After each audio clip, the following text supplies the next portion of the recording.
person leaving Masterchef, Mike. With one more amateur cook out of the competition, the final five, David, Whitney, Sharon, Chital, and Lee, are about to cook for the three most intimidating food critics on the planet. We got a lot riding on this too, guys. Don't embarrass us. It's not right. I can't really taste the fish. You notice I didn't eat mine. But first, they have to catch their ingredients. The two who create the lowest scoring dishes will face the dreaded pressure test, where one more contestant's dream of becoming America's first Masterchef will come to a bitter end.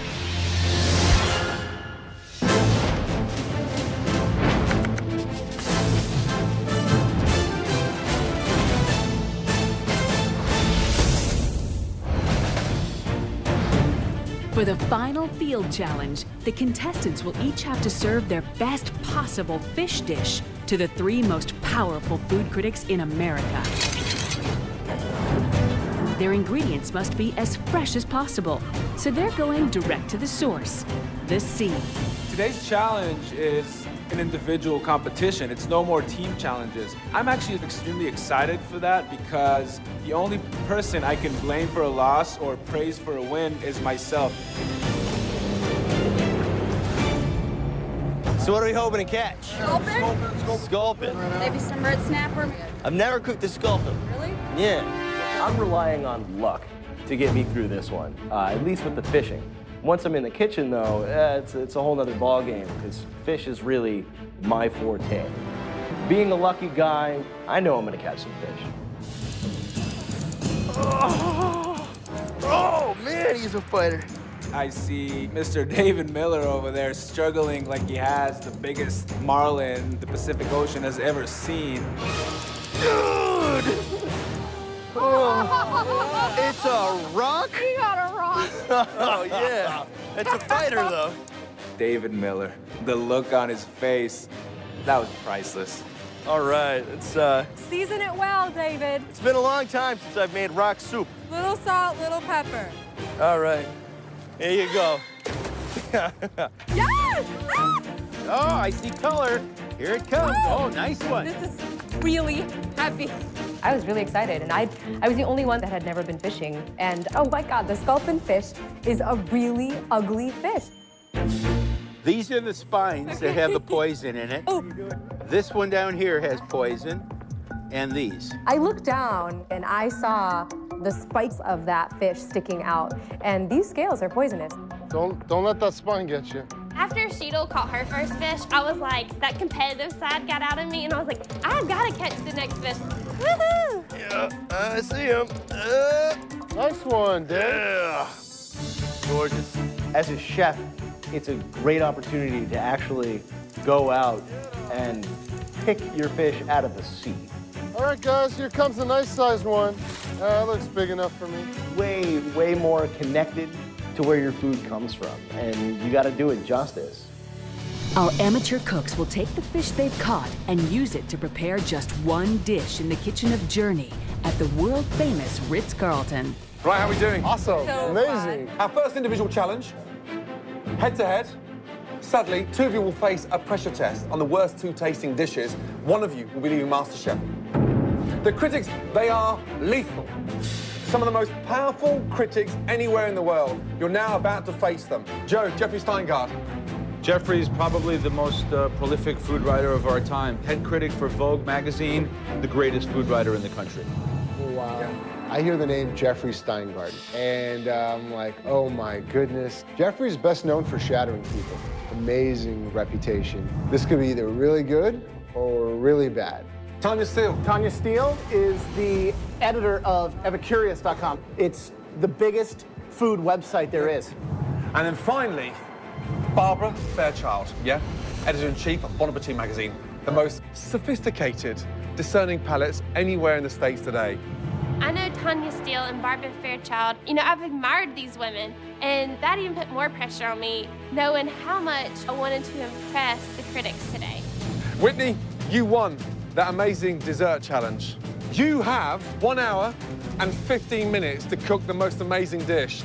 The rest of you have got 1 hour. While Whitney uses her advantage from winning the invention test to start filleting her sculpin fish, the others can do nothing but watch. Those 15 minutes seemed like eternity, but I really took that time to put my dish together, and now I know exactly what I need to do to really make the critics love my dish. All right, you guys, 1 hour, 1 stunning dish, starting from now. Off you go. Good luck. Everybody started rushing into the kitchen. I was like, oh my gosh, like, did you really use that time wisely? I mean, you had 15 minutes extra. That is huge when you only have an hour to cook.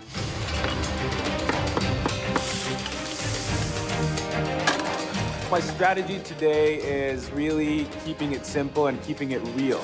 So I'm going to braise the fish. It's a tough fish that can withstand braising.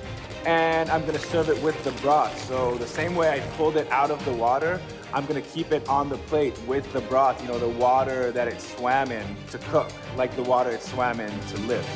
Use the time wisely, yes?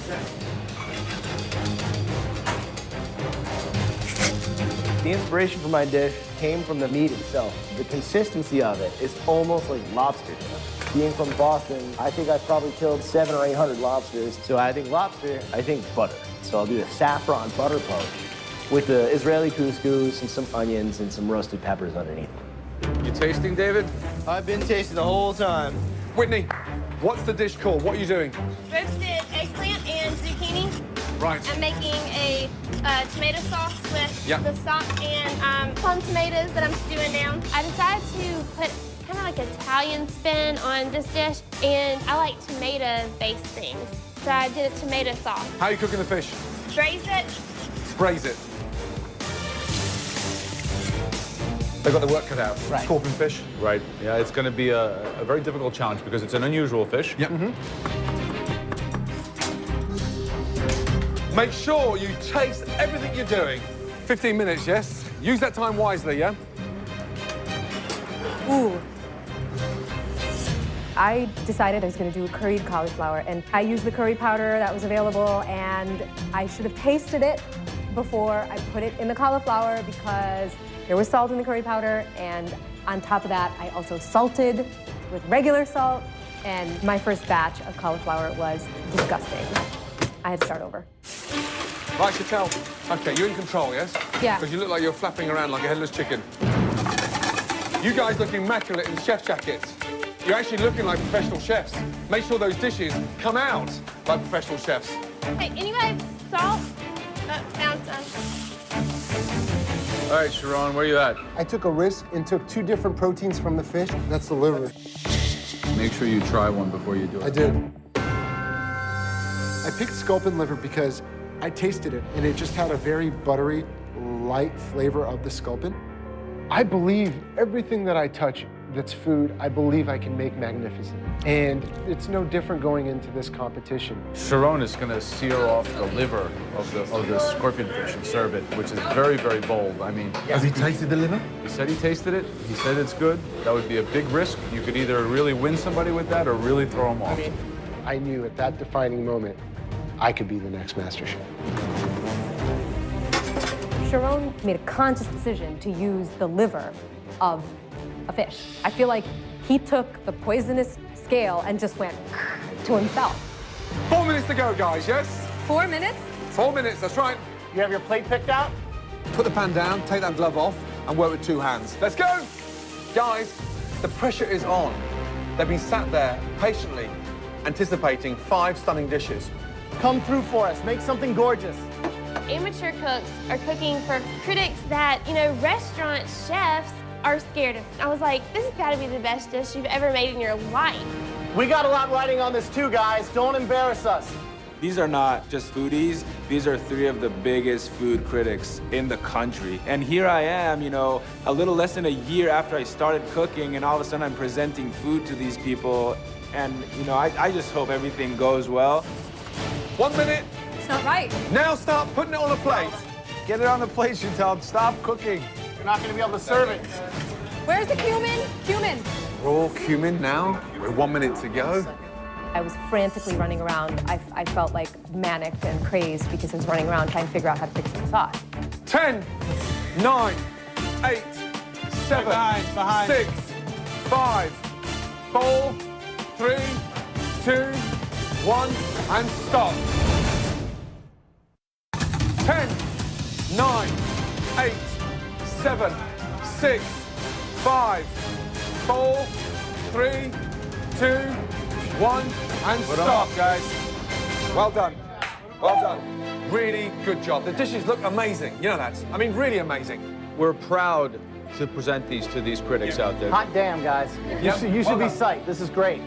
The critics out there are sat, as we speak, sharpening their knives.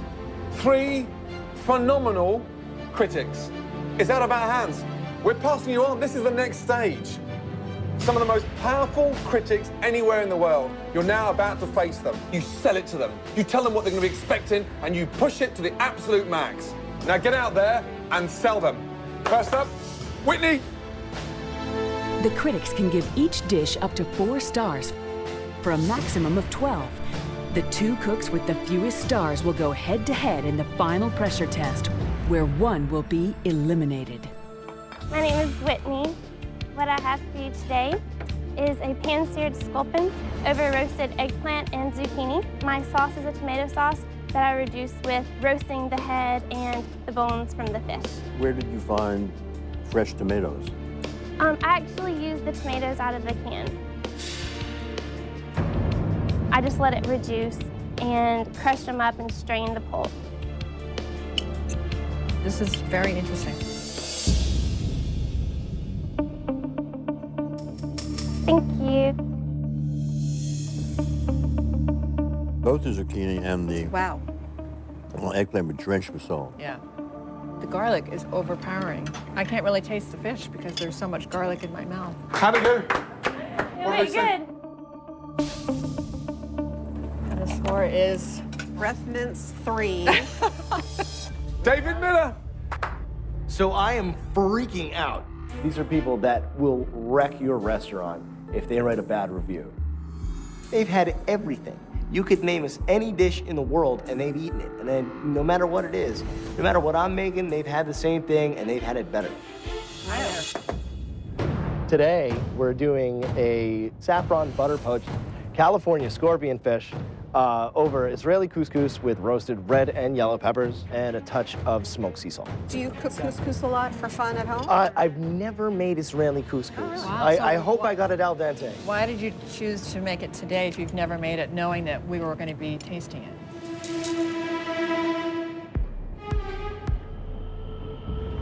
That's a very good question. I decided to be adventurous. There's something alluring about Israeli couscous, more so than just standard Moroccan couscous, which I think is kind of boring. Thank you very much. All right. What the hell am I doing? 3 of the most world-renowned food critics. You know, and I'm serving them a plate of something I just whipped up in an hour. Hopefully I won't be berated as much as I have been by our judges. But the idea of thinking that a Moroccan couscous is just always boring, it's ridiculous what he said. I think it's pretty bold of him to serve us Israeli couscous, having never cooked to make it before. for the first time. And the fish is nicely cooked. I mean, saffron really gives it a nice, sprightly flavor. and despite the fact they didn't have a lot of time to work with it, it does I think have the a really peppers nice flavor. overwhelming. Look at that smile. How'd it go? It went really well. They said it was the best dish they had all day. They said that. No, I'm joking. Wow. I'd be happy to give you my peppers. You notice I didn't eat mine. Next up, Lee. All right. Get ready. These are 3 of the biggest food critics in the country. If you're a chef in this country, you know who these people are. I can't afford any mistakes right now, and the tiniest bone would be a disaster. Today I made a braised California scorpion fish over Moroccan-style fennel couscous served with the braising broth. So what's in the braising broth? Can you give us So in the a flavor? braising broth, I took the head and the carcass of the fish that I filleted, some carrots, some shallots, leeks, fennel. I can't sense anything from them, and that just drives me crazy because I don't know if they like it, they don't like it. Great. Thank you, Lee, so much. Thank you very much. And again, thank you for the opportunity. You're welcome.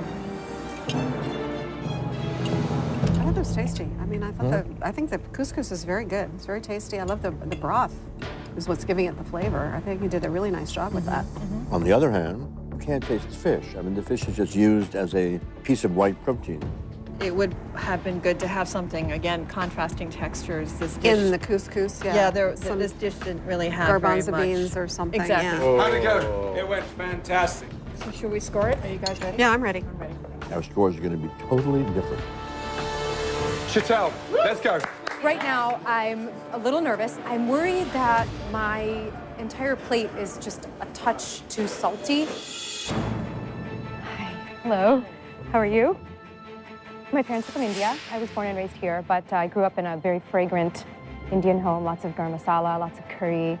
So I've incorporated those flavors into the sculpin, and just a very simple tomato curry sauce with coriander powder and cumin powder. And the cauliflower is curry powder and some fish stock to just keep it moist so that it doesn't dry out.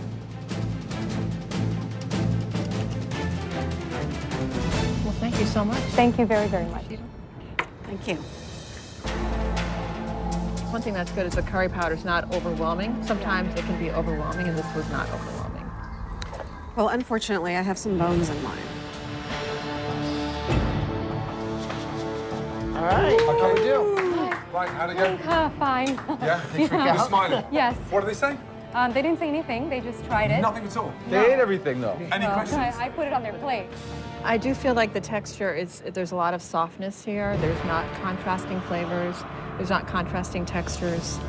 Well done. Thank you. Right, next up, Sharon. Cut the waffle, straight to the point. Tell them how excited you are, what you've done, what the journey's been like, and more importantly, sell that dish. Good luck. I feel like I'm such a better chef than the rest of them. I really, truly feel that.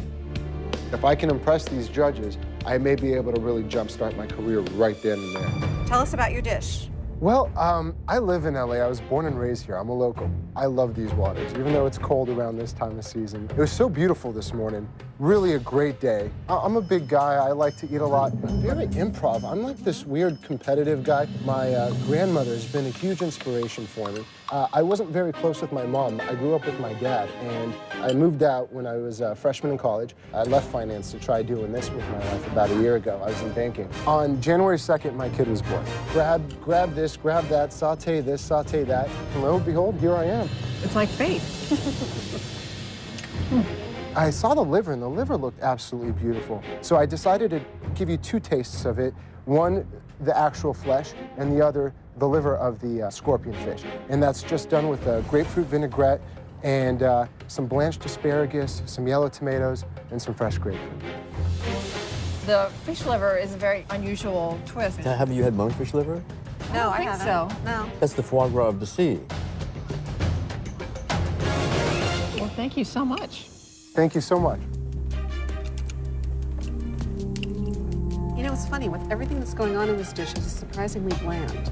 Don't make your judgment about On this one. the fish liver Yeah. by this liver, which is not a good liver. Well done, guys. We're now going to get those results. Ready? Let's go. All right. The top 3 scoring contestants will earn a place in the final. The lowest scoring 2 will face the dreaded pressure test. I cannot afford to go into another pressure test right now. This is it. The judges are back with the verdict. Let's start off with the highest scoring dish. That individual goes straight in to the final 4. This dish scored 11.5 out of 12. That's near perfect. Congratulations goes to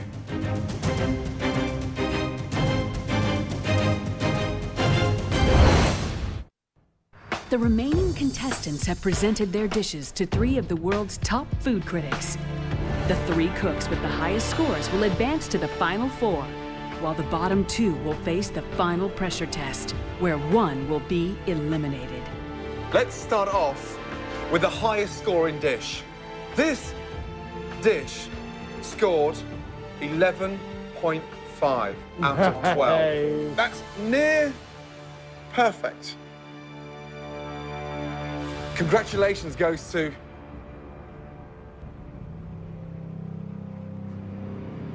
David Miller.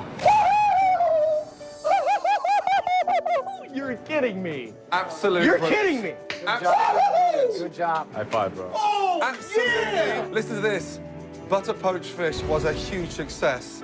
Phenomenally balanced, seasoned beautifully, incredible. Couldn't stop eating it. We sent you into the lion's den, and you came out shining. Seriously, well done. You're now the first in to the final 4. Of every review I've gotten today, I feel like Masterchef. I'm an amateur chef, I'm a software engineer, and I get a near perfect score. I get a near perfect score? Are you kidding me? Okay, from the very top, we're now going down to the very bottom. Badly put together, under-seasoned, shockingly disgusting, undercooked taste, and left nothing to desire. When I hear the critics describing a dish as shockingly disgusting, I'm just praying they're not talking about my dish. With 4 out of 12, and the lowest scoring dish, it's not good news. 4. Sharon. That means you're up for elimination. Why deliver? Why go that route? You could have taken it a little simpler and made it just beautiful on its own. I've been cooking for 25 years. I wouldn't have taken that risk today if this was my kitchen, my restaurant, and I had those tough cookies sat there. I wouldn't do it. I wanted to grow. I wanted to challenge myself. And although maybe at times it helps to play safe, but I'm not here to do dishes that I've done 10 times before. I'm here to be a master chef. The next person advancing straight into the final 4, joining David Miller with a score 8 out of 12. Lee. Good job. Fish cooked perfectly. Seasoning was absolutely amazing. It's fantastic that Sharon is going into a pressure test. We're not going for a popularity contest, and I'm not here to make friends. I'm here to eliminate the competition. 2 left. Joining Sharon to face the pressure test with a score of 5 out of 12. That person is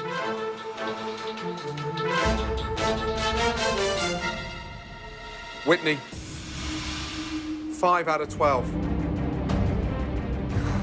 Chantel, congratulations. You are through to the final 4. Whitney, too salty, way too much garlic. Slightly shocked on using canned tomatoes on such an exquisite dish. Why tell the harshest critics anywhere in the world today that you're serving them canned tomatoes? Well, if you just turn around and look on that tray there, you had the most amazing, fresh tomatoes on the vine. The results are not what I expected at all. I'm really upset. But anyway, no, I'm just gonna fight back because tomorrow I'm not going home. 3 of you are going to be sleeping well tonight. 2 of you are not getting any sleep. I'll see you tomorrow for the pressure test, where 1 of you will be leaving MasterChef. Whitney has been this quiet underdog, 22 years old. I think I've got a lot more experience, but then again, she continues to do very well because she just does what she knows, and that's what I'm going to do. And if I do what I know, I can win this.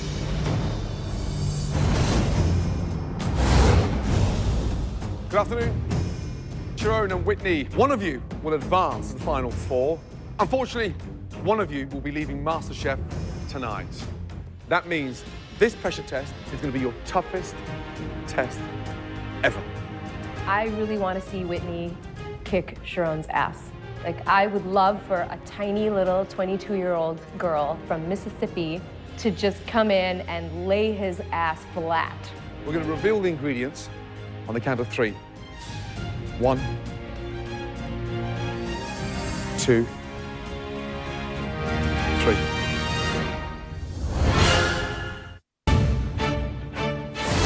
One of you will advance to the final 4.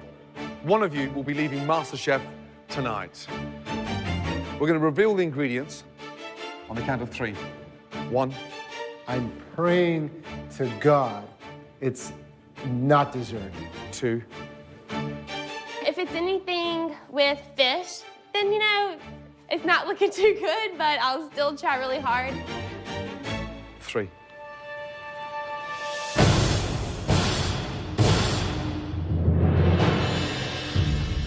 Oh boy. Right, in front of you are some of the most amazing ingredients. Beautiful chocolate, oranges, eggs, sugar, butter, milk, cream. I'm not feeling great because this is not my strongest point. And I look to my left, and the last person I want to see to my left is Whitney. But lo and behold, there she is. Sharon and I, as far as sweets, it's even still almost on the same level. He won the cupcake challenge. He was on the top with the dessert challenge. So, you know, it'll be a battle today, definitely. There's nothing more terrifying than trying to create and cook your very own monstrous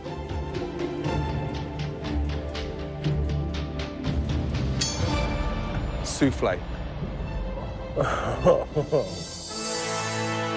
This dish puts the fear of God into chefs around the world.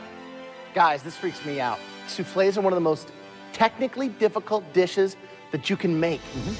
And when it's great, it can be one of the most epic desserts that you could have in the world. And when it doesn't work, it's a complete disaster.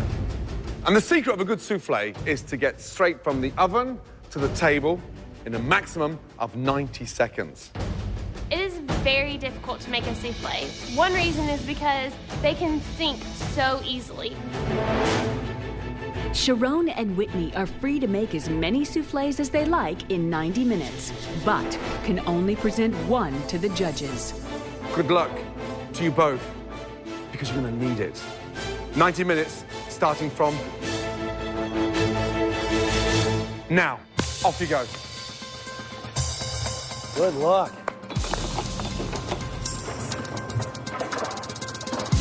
Final 4 means to me I can actually be the master chef. I can make my dream of opening up a restaurant come true. For me to be the first master chef, it means everything. So cornstarch, milk, up to the boil. Then you add the chocolate. Then you add the eggs. It could be exact. You know, souffle's chemistry. It's the incorporation of the sugar in the egg white. That's the real tough challenge. So much has to do with timing in this. I'm just trying to make sure I measure everything and just do everything to a T because this is such a critical dessert. They need to cook one first within those 90 minutes to understand, to gain that confidence to let it rise so the underneath gets that momentum and pushes the souffle out. It's not liquid, but just slightly gooey at the bottom and not liquid. If that comes out undercooked and it's risen a little bit, it will go flat within seconds. Why didn't you put the milk into the chocolate instead of the other way around? Whitney is very methodical, but making some mistakes. She took the chocolate off of the double boiler and then poured the chocolate into the milk when she should have taken the milk and dumped it onto the chocolate while it was still in the double boiler.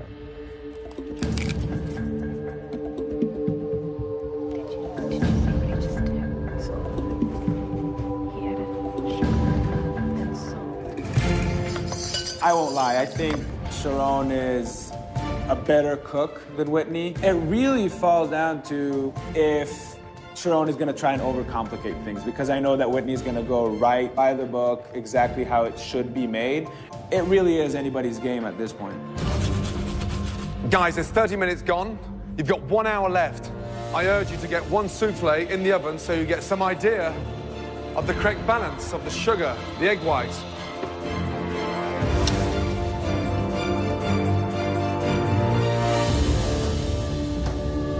The only time I looked over to see what Sharon was doing was when he was putting his souffles into the oven. And I was thinking, oh my gosh, Whitney, get it together, get your batter ready, put it in the oven. Whitney, can I advise you to please get something in the oven?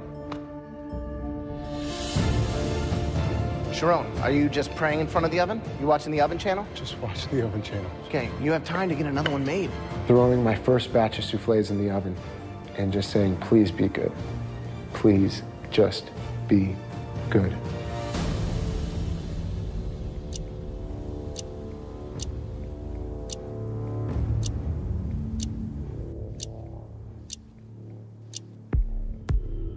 Waiting is not fun, it's torture.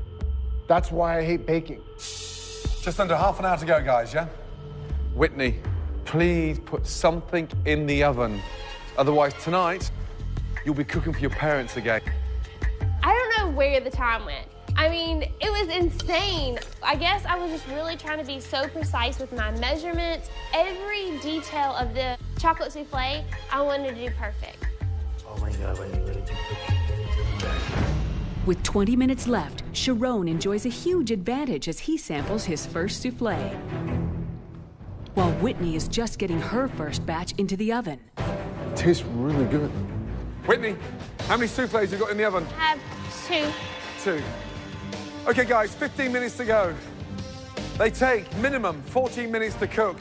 I got 15 minutes to go. I put my second batch in. I'm hoping that this batch will rock and the judges love it.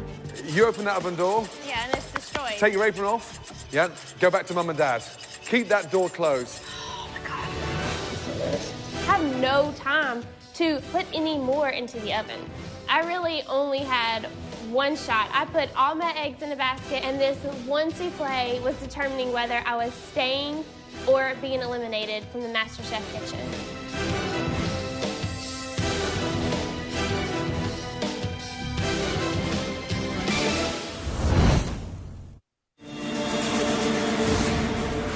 For two of America's greatest home cooks, the dream of becoming MasterChef rests on a single chocolate souffle. In this final pressure test, it all comes down to a battle between Sharon the risk-taker and by-the-book Whitney. Today, one of them will be going home. 11 minutes left. So, Whitney, how long do you take them out of the oven? They've been in for 13 minutes. So there's no alternative. What you've got in there, you're serving. 22-year-old Whitney loves to bake, but in the hopes of creating the perfect batter, she never completed a trial batch. Will her quest for perfection pay off, or will it cost her the MasterChef crown? She's opening it. Oh, wow. I was like trembling as I'm taking the tray of souffle out. It was perfectly risen, but if I didn't hurry up and present it to the judges, it could easily collapse. As I told you before, 90 seconds before that starts deflating. Come on.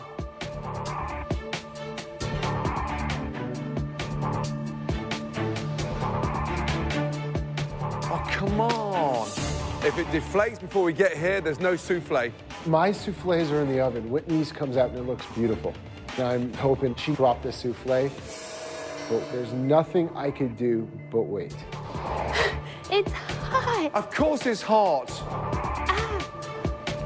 Where's your glove? I have it. It's collapsing, Whitney. Whitney, it's collapsing.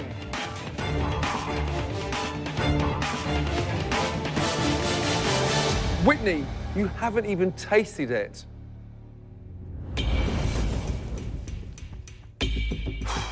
Guys, souffle waits for nobody. Crack it. It smells delicious.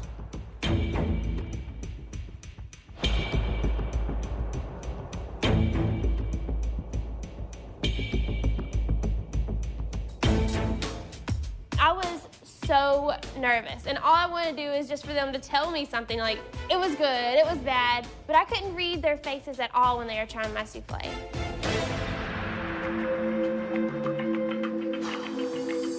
I was hoping that one mistake she made would play to my advantage. I tasted one, and I made some adjustments. She didn't taste it, and she served it. Sharon's souffle has been in the oven for 11 minutes. With only 3 minutes left, his souffle must quickly rise to the occasion, or this will be Sharon's fall from the MasterChef kitchen. Sharon, you have 90 seconds to go. And if nothing hits this table, you are automatically disqualified from this competition. Crazy. 60 seconds to go.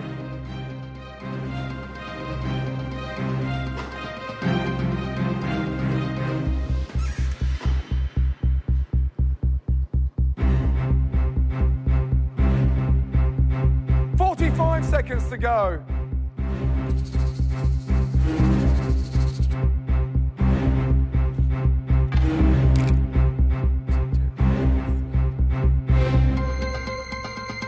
Seconds to go.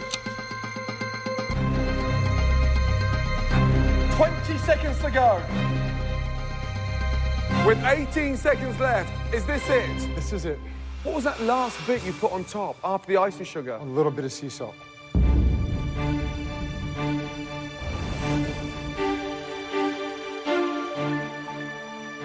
The difference between going home or joining the final four is in this spoon.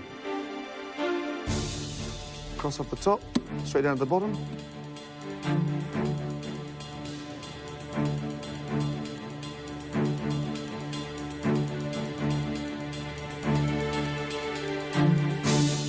I see the judges eating Sharon's souffle, and they just kept eating it, and I'm like, were they eating mine like they're eating his? I mean, I was going insane because one of us is eliminated, and one of us are gonna make it to the finals.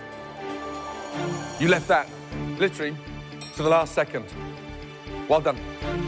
The judges must decide based purely on their souffle who will take the last remaining place in the final four of MasterChef. It's not only about the title, it's not about the cookbook, it's about the honor of having 3 individuals who I respect so much look at me in the eye and say that I have it and that I'm it.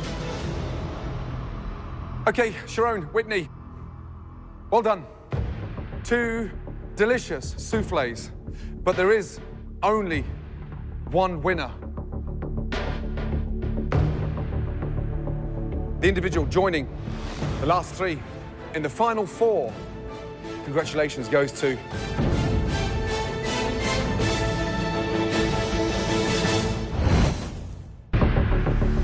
okay, Sharon, Whitney, there is only one winner.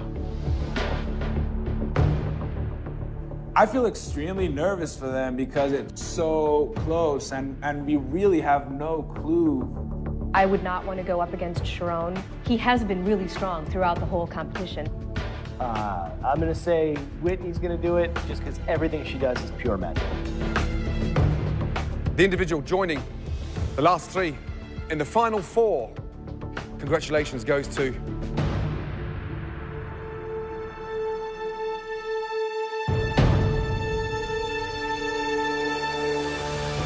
Whitney, well done. Congratulations, really well done.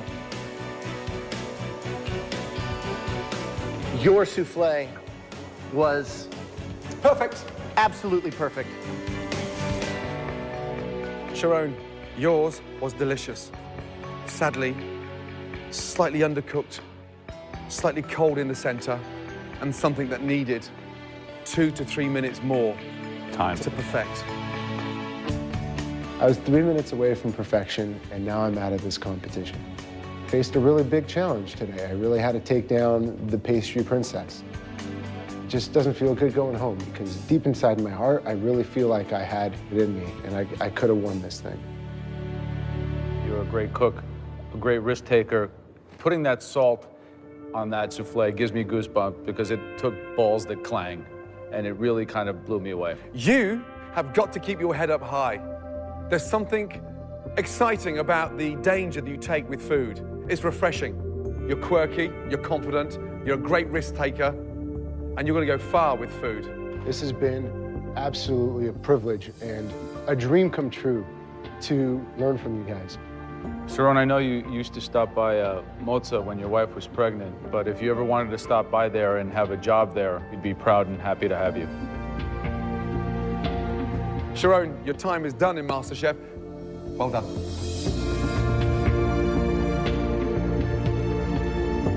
This is not the end of the road for me. This is just an affirmation and really opened my eyes to this world. It made me realize that I can do this. And I encourage every single person who loves food and who loves to cook, and they know that's something they want to do, don't be afraid. Go do it. Go do it. Don't be afraid. Hey, dude, that offer stands, man. I'm going to take all that amazing experience and make sure that I flourish with it, make sure that I grow and open up one of the best restaurants in LA, and hopefully maybe compete someday with a restaurant like Gordon Ramsay's. America's gonna get a taste of that.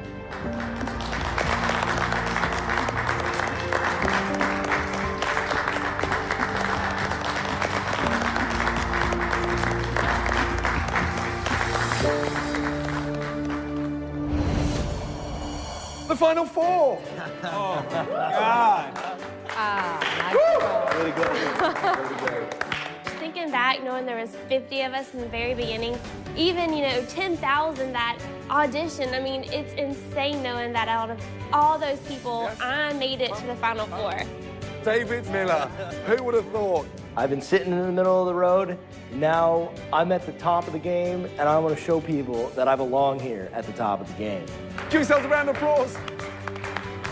It's anybody's game right now. It's like bottom of the ninth inning, and it's exciting. Looking at the three others that are still here, I have as good of a chance of winning this as any of them, if not the best chance, and I am so excited right now.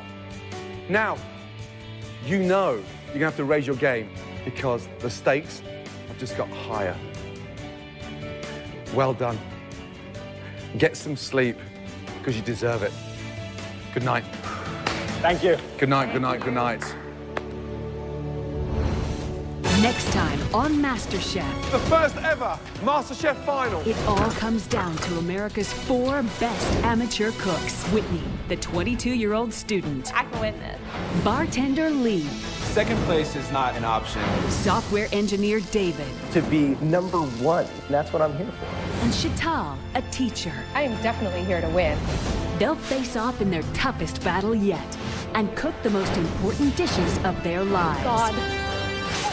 That is a very big mistake. 4 finalists competing for $250,000, a cookbook publishing deal, and above all else, cooking's most coveted title. The winner of America's first ever Masterchef.